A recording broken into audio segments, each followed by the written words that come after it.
Salut les amis, j'espère que vous allez bien. On se retrouve aujourd'hui pour l'analyse d'un nouveau projet sur la plateforme Tantiem. Et pour faire cette analyse, j'ai la chance d'avoir avec moi le cofondateur de la plateforme Tantiem, Eric Prinet. Salut Eric. Salut Laurent, merci beaucoup de nous accueillir.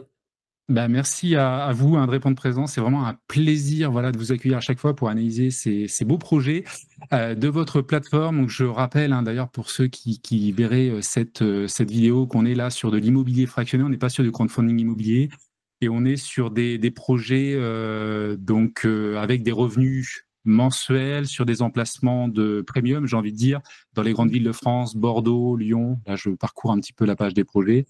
Paris également, beaucoup de villes, hein. Vous avez fait déjà pas mal.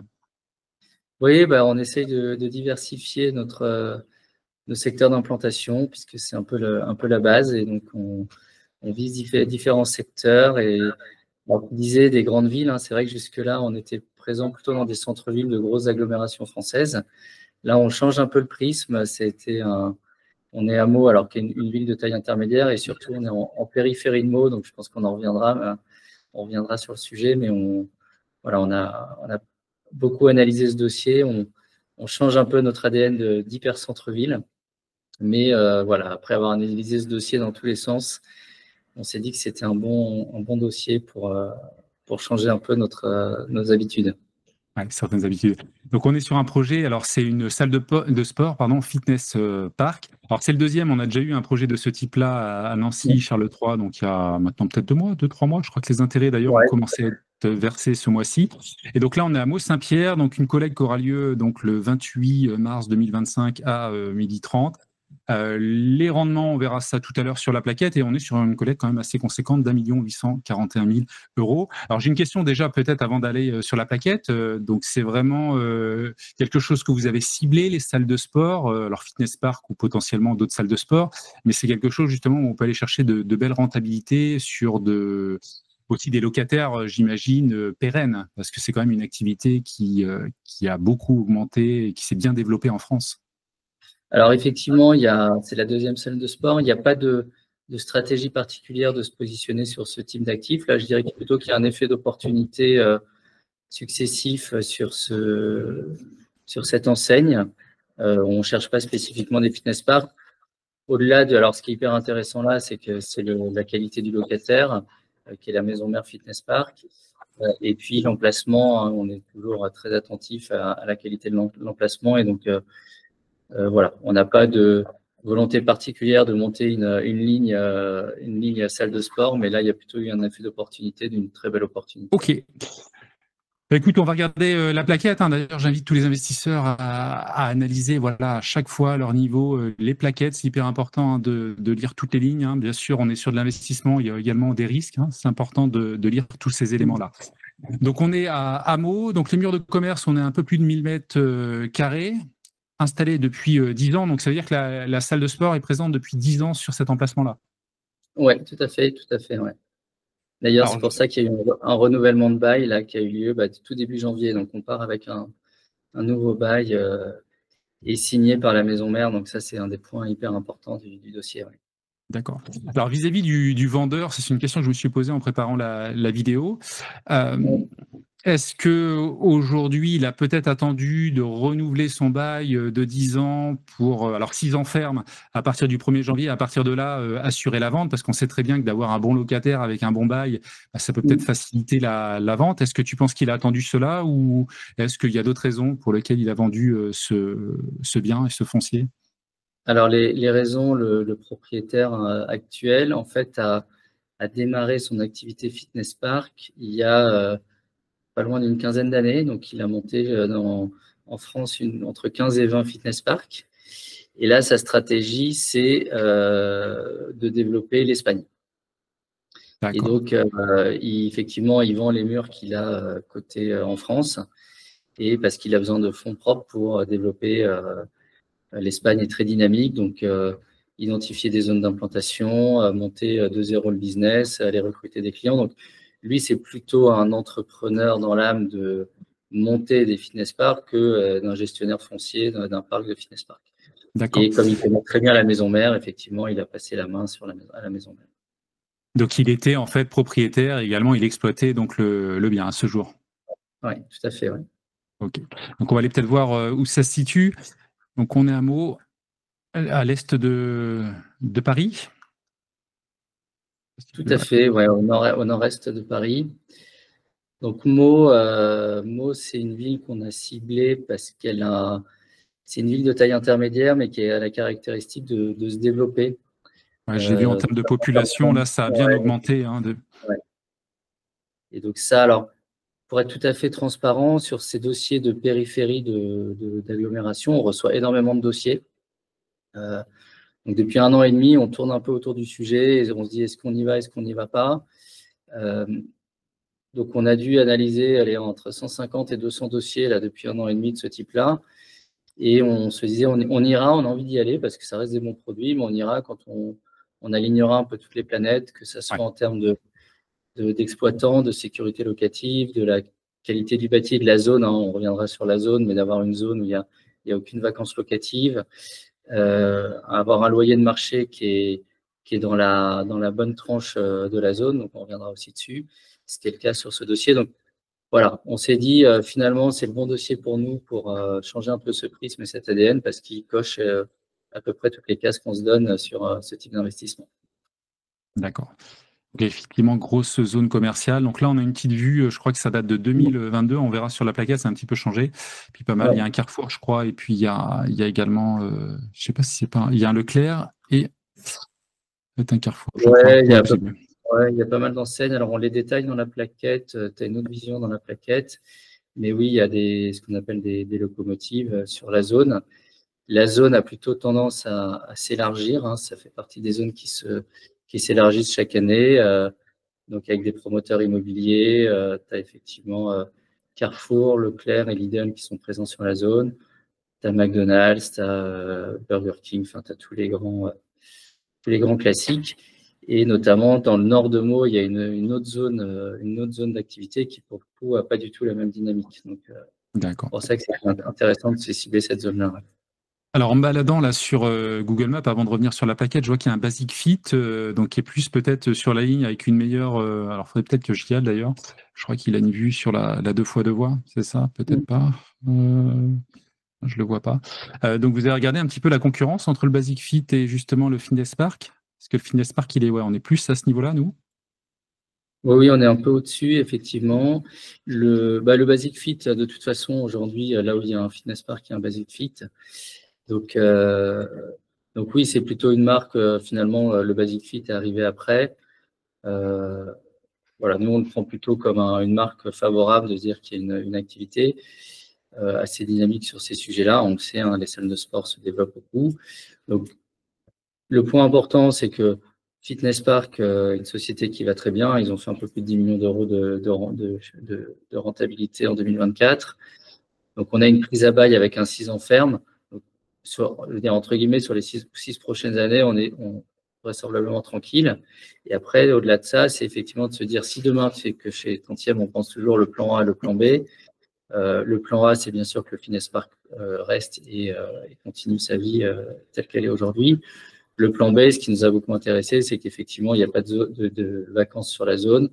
Le loyer est plutôt dans une fourchette, j'allais dire un peu basse du marché. On est entre 120 et 180 euros du mètre sur la zone.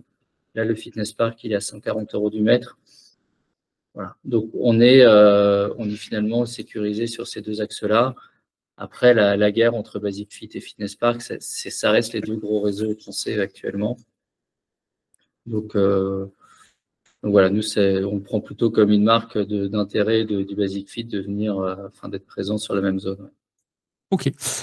Donc, on est sur un rendement locatif cible, donc reversé en année 1, hein, bien sûr, parce que là, on part sur 8 ans, si je ne me trompe pas, donc 7,4% en année 1. TRI cible, donc 9,3%, parce qu'évidemment, il y a potentiellement peut-être une plus-value à faire à la sortie, sachant que si vous voulez découvrir la plateforme également, je mettrai un petit lien affilié en description qui vous permettra d'obtenir 1,5% supplémentaire donc sur la première année. Donc, c'est bien pour commencer, pour tester, et voilà, sachant qu'on est sur aussi des projets, c'est peut-être aussi le fait de s'excentrer et d'aller peut-être sur des zones commerciales, d'avoir des taux donc un petit peu plus importants par rapport à des emplacements premium comme à Lyon où on était à 6,90 de loyer. Alors oui, il y a effectivement cet effet-là. Après, la signature Fitness Park fait qu'on n'a pas non plus des rendements. On pourrait aller chercher sur une moins bonne signature, on irait chercher du 8 potentiellement. D'accord. On préfère avoir cette signature-là. Après, c'est ce qu'on se dit à nos investisseurs, c'est que ce 7,4, je ne suis pas sûr que dans 6 mois, on l'aura toujours. On sent déjà sur les dossiers là qu'on reçoit depuis quelques semaines, tu vois, ce Fitness Park, il est en négociation depuis 2 mois, donc on est encore un peu sur les taux de début d'année. On se dit souvent avec Thomas que je suis pas sûr que l'été prochain, on arrivera toujours à proposer des rendements à 7,5 ou au-dessus de 7 dans des zones intéressantes. Ouais. C'est Mais une voilà, vraie on question. on verra comment évolue la situation. Ouais. Ok. Donc collecte fin mars, sachant que les premiers loyers seront versés, donc il y a globalement 3 mois de carence, mais régulièrement, bon, vous arrivez à signer assez rapidement et à peut-être à permettre des versements un petit peu plus tôt. C'est le cas d'ailleurs hein, sur le projet Nancy où moi personnellement j'ai investi, on a reçu donc les loyers dès le mois de mars, sachant qu'on a investi, je crois, fin janvier, hein, il me semble, quelque chose comme ça. Oui, tout à fait. On a pu aller assez vite. La mairie a levé la DIA un peu plus vite que prévu. D'accord. Sur Meaux, on devrait pouvoir être dans la même situation. Alors, on reste prudent. 3 mois, c'est plutôt la vision maximale, mais il est possible, voire probable, que ça soit un mois plus tôt. Ouais. D'accord. Ok. Bon, l'emplacement, donc du coup, on en a parlé, hein, beaucoup de commerce à ce niveau-là. Donc ça, c'est la nouvelle façade, parce qu'effectivement, on l'a vu en 2022, et il y a eu des travaux entre-temps. Alors, je crois que c'est noté ici, rénovation intégrale, donc j'imagine la façade aussi, en 2023. Donc, il y a eu 250 000 euros injectés par Fitness Ouais. Park, donc, qui était propriétaire aussi, et toiture refaite. Donc ça, c'est vraiment pas mal pour nous derrière. Plus de 2000 membres. Après, je ne sais pas si vous avez regardé ou si vous avez pu avoir l'information du nombre de membres sur le Basic Fit. Bon, après, c'est peut-être pour regarder peut-être les surfaces aussi. Est-ce que c'est le...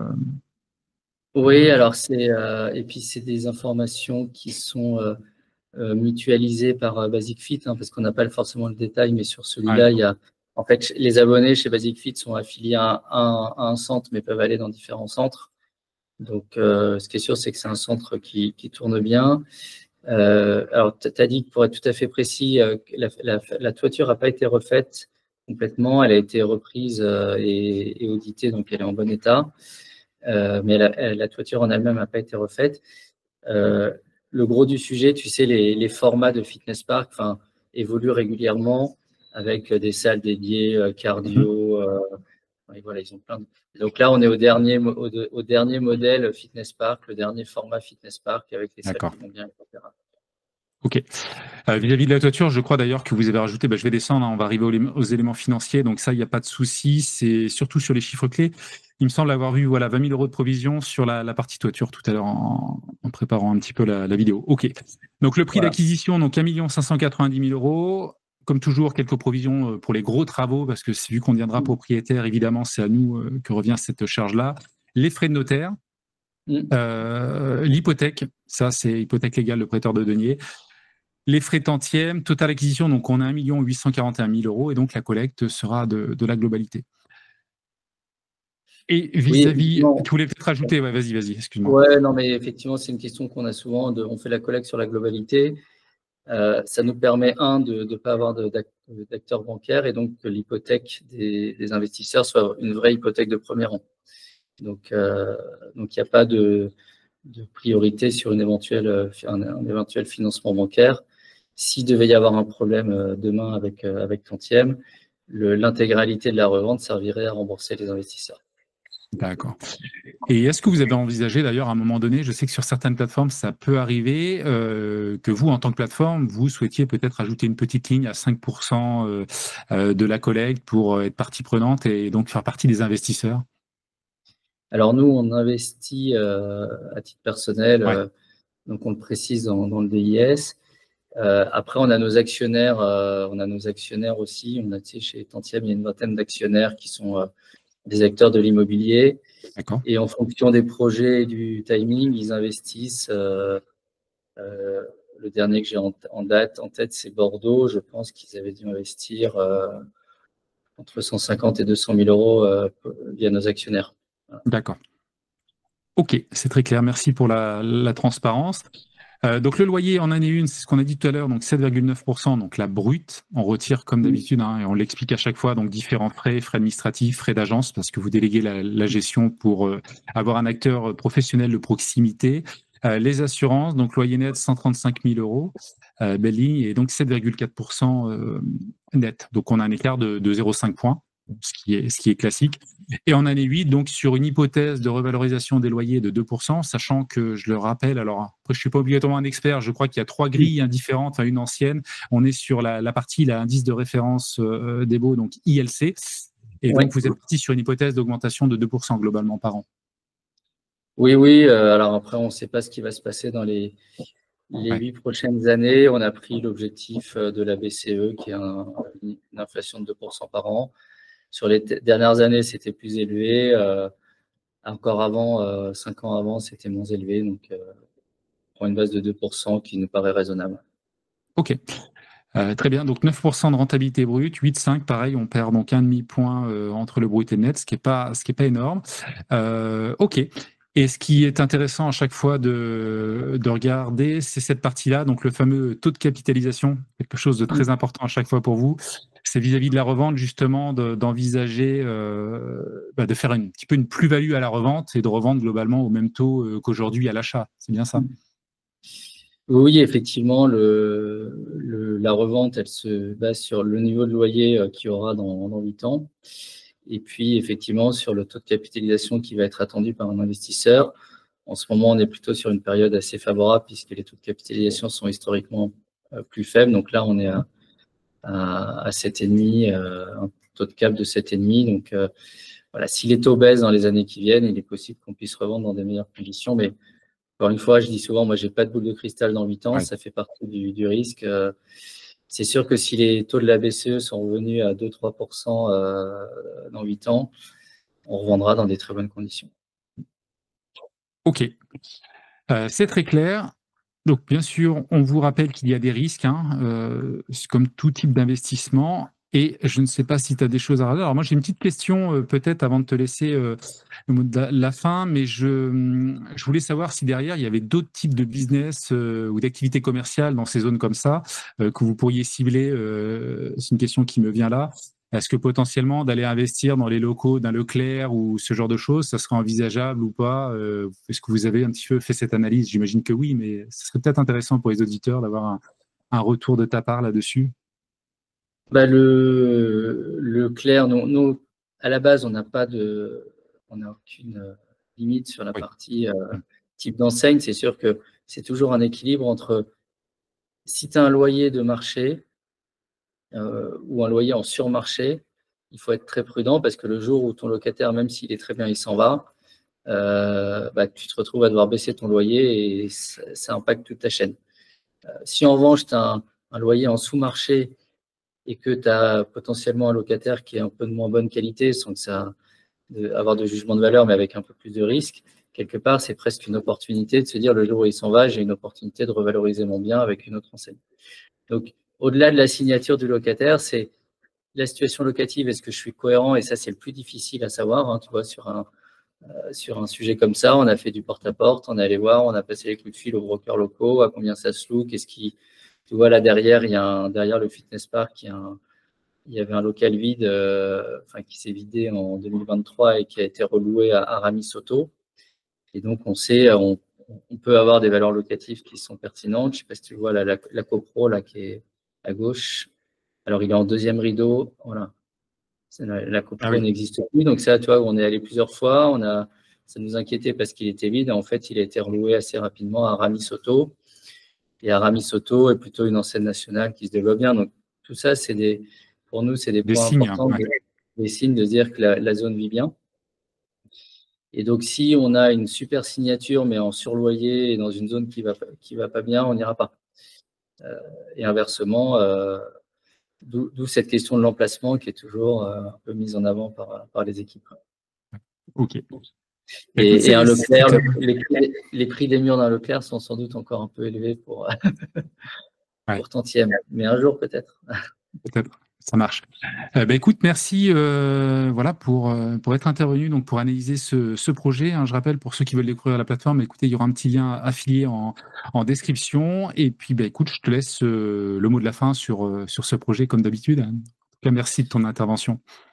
Ouais, merci à toi. Et puis, toujours très intéressant de parler immobilier, de rentrer dans le fond des sujets pour bien comprendre ce qu'on achète. Voilà, donc on est sur un projet qui coche beaucoup de cases, qui est un petit peu moins central que ce qu'on fait d'habitude, mais on y est allé pour on pense, de très bonnes raisons. Donc,